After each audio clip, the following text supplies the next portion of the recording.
Hi, I'm Tom Merritt. We're here with Edward Thomas, production designer, on all the seasons of the reboot of, well, not a reboot, but the new Doctor Who, and the Torchwood series as well. Are you working on Miracle Day as well?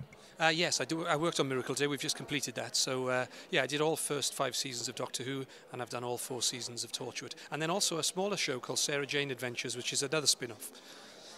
I know our audience is big fans of all of the Doctor Who stuff. Does this mean that you designed the TARDIS? I've actually designed 2 TARDIS. I'm very lucky. I got the chance to have a second shot at it, which I was really pleased about. Because when we've been through 3 doctors during my time, and we weren't lucky enough to have a new TARDIS for David Tennant's Doctor, but when it came to Matt Smith, it was decided it was a new TARDIS. So yeah, I had a chance to do 2. Now, as I understand it, you were a Doctor Who fan as a kid as well. I suppose I was. I suppose if you live in Britain and you're between the ages of 6 and 15, you have to be, because it's such great television, it's such great drama. I mean, I certainly got memories of sitting on a sofa with my mum and dad and in between them and being terrified, when that music came on. And but it wasn't instilled in me really, which I think was probably a good thing, because if I'd realised taking on the job, the scale of the job I was taking on, and the fact that the fans were so passionate, as all sci-fi fans are, but Doctor Who fans seem to have this incredible ability to just hold on every word, and I think if I'd realised that, I might have actually passed on the job. Well, the collective knowledge and memory of the series of the fandom is more than any one man can match. Oh, absolutely. And the thing is, what's great about it is that, it has its benefits, because you've got 45 years almost of shows that have gone in the past, which you can draw from or not draw from, depending on what you felt, And when it came to designing the TARDIS, both TARDIS, or TARDI, I suppose you should call them, I really wanted to be not true to necessarily the materials that we used in the past, but definitely to sort of the fact that the shape and the systems and where the door was and the central console and those sorts of things. But other than that, I wanted to change it totally. And the most radical thing was actually to make it suggest that you grow a TARDIS, you don't build a TARDIS. A bit of a change, and then it was described in the show as changing the desktop background, so to speak. Is that something that came from your production design, or was that just... Yeah. Yes, yeah, absolutely. We started with a blank piece of paper and just the ideas, and we sat around a table, the concept artists. We had some great concept artists all through the show, but we were very lucky to have a concept artist, a guy called Brian Hitch, who's a huge cartoonist, does a lot for I think DC Comics and that sort of thing. And so he came on board very early, and we just really sat down and drummed out all the ideas, and it was amazing how quickly we came to the idea of this thing being an organic machine. And it's 500 years old. If you had a car that was 500 years old, there would be nothing left on it. It would just be a mush of a mess of things that you add on to it. And so the idea was that there was nothing new about this TARDIS. It was basically a collection of things that the Doctor had sort of got over the years, and there were modern things on there. Because the thing is, the TARDIS doesn't recognise design. The TARDIS is an intelligent machine. It doesn't care whether the buttons are all the same colour. It's not a spaceship. It's not designed by somebody. It's literally becoming into being. And that explains why the Doctor has so much trouble piloting it sometimes, right? It has a mind of its own. Well, again, because most spaceships, I suppose, would be flown by more than one person. So my idea is that the TARDIS was actually probably originally designed to be flown by 6 people. So hence there's 6 sides to the TARDIS. So each person would have had a job to do on that TARDIS. So there would have been 6 Time Lords, and they would have all piloted it, and everything would have been great. And that gave us that great moment where we did get to have 6 pilots. Exactly. You are a fan. Yeah. And so the Doctor, and what I wanted I wanted the Doctor to feel as if he was at the helm of a ship. So he had to run around, and it was very active, and he had to pull buttons and levers, and he designed in such a way that he could kick this and hit that, and it just brought the whole space to life. So so that was one of the ideas that we had. Now, production design, would you define that as the responsibility for how things look on camera, or how would you define it? I think it's a bit of both. It's a bit of sort of good housekeeping, and then it's making sure that the visual is really exciting. Everything starts with a budget, unfortunately, as most things do. And then it's just about getting over that putting that to one side, not allowing anybody within the department to sort of worry about those things, because at the end of the day it's your responsibility, and sort of just getting the best out of people, and then working backwards, bringing it in line, and sometimes you have to lose things, sometimes you can gain things, but it really the role of the production designer is to absolutely deliver what the exec producers, the showrunners, what their vision was in the first place, and I think you're chosen because of that, your style, and in TV, the directors come along sort of at a later date, really. It's a bit more formulaic. It's not like a feature film where you get a director that works with a producer. Really, the directors come on board later. So you work very closely as a production designer with the execs.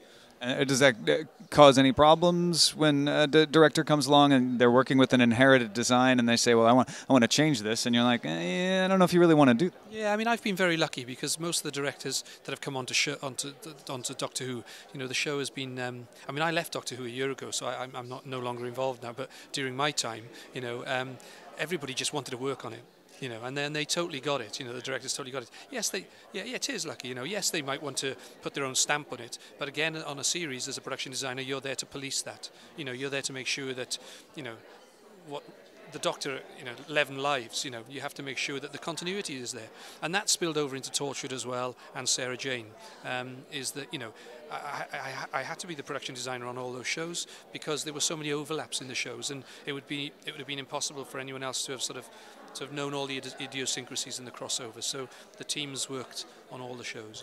Now, what kind of tools? Our audience is really into doing this. In fact, there's probably people out there in our audience who would like to become a production designer or something similar. What kind of tools do you use to do the design, to get your work done? Well, I personally, I mean, I'm not a very high-tech person, so I personally stick to pencil and paper, but no, not for me. However, the guys I work with, the concept guys, the set designers, and when you walk into their office, it's like walking into NASA. They've all got 3 or 4 screens, they've got the tablets, they've got the software, they've got all the little R2D2s and the toys over it, and I have no idea what goes on in those machines, but what comes out of the printer is fabulous, So really, your tools as a production designer are the people that you employ, It doesn't come down to hardware and software. It comes down to the actual people that you employ. And when you're putting together an art department, which consists of art directors, set decorators, coordinators, props men, those are your tools, and you're only as good as the people you get your hands on, and who can actually do the job in hand, and you draw people when you're looking for concept artists. You might take somebody who comes from an automotive background, then you might take somebody who comes from a fine art background, you might take someone who comes from a theatre background, and what I find is that but you don't necessarily give the automotive guy the job of designing the spaceship. You might give him the job of designing, I don't know, some sort of special plant or something, because it's all about cross-pollination, and so your tools are the people that you work with, really. Are there different styles associated with different types of equipment? Do you know if someone uses, say, the Wacom tablets or system, you're going to get this kind of art from them versus someone who may work in a more traditional method or use other kinds of tools? Yeah, I mean, the thing is with technology, of course, is that I think it's only as good as the person who's inputting the information, So far, exactly, and so again, I would try and insist on getting people who obviously knew their way around the kit, but it's actually about the prep work that they put in before they even turn the computer on, So when we're designing something like a spaceship, I'd insist that they show me from wherever, whether it be Google Images, whether it be from library books, that we look at a broad spectrum of information, and that doesn't necessarily have to be technical. It can be organic. It can be whatever, and that's where we start. And then they sort of input. Then they start on their computers and whatever tool of their trade. But it's always impressive when you see the guys that can do the 3D rendering and the stuff that comes. I mean, it's just, I look at it and just, it's totally beyond me. It's not something I've never really got into. I can send emails. Yeah. What kind of email program? Ah, good point. I'm on a Mac. Does that make any difference? Yeah. So I tend to use a Mac for the stuff I do. Well, another question, getting back to Doctor Who, when you've got a very interesting situation with the TARDIS, right? Because it's a spaceship, but it doesn't look like a spaceship. It looks like a police call box. When you're designing other things like that, though, you generally have a tradition that you're working within. How do you try to make things look unique to you, but still making them intelligible to the audience? Do you take any inspiration from everyday objects that you use? Yeah, absolutely. You know, and I think it's important with in a show like Doctor Who that the TARDIS looks like nothing else on that show. It has to look totally alien. You know, in fact, everything the Doctor has around him has to look alien. And when we go to sort of see Gallifrey, which is the planet.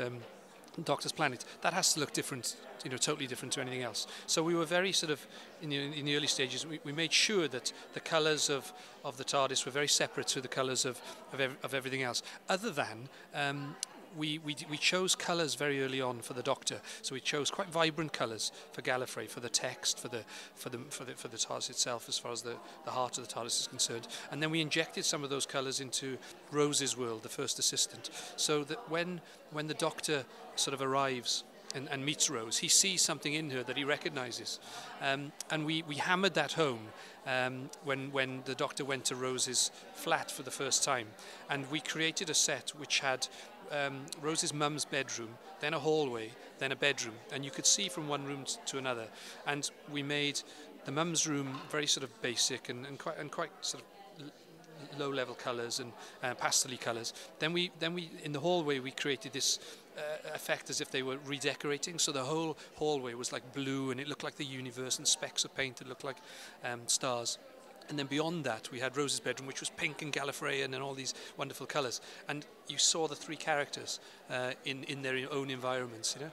And I'm not sure that anyone will ever spot that. In fact, I think that this might be the first time I've ever talked about it.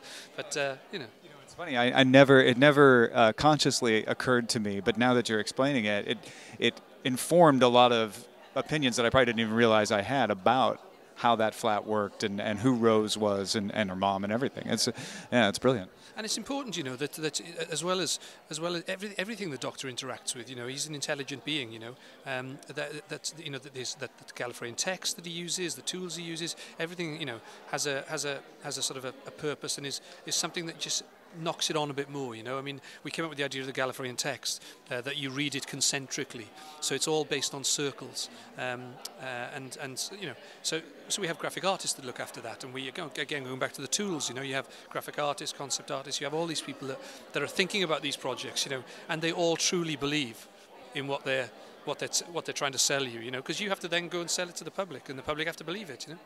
And they're unforgiving.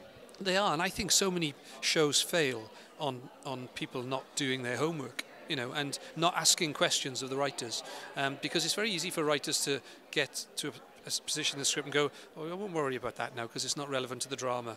Well, that's rubbish, you know, because somebody somewhere will ask you the question, you know.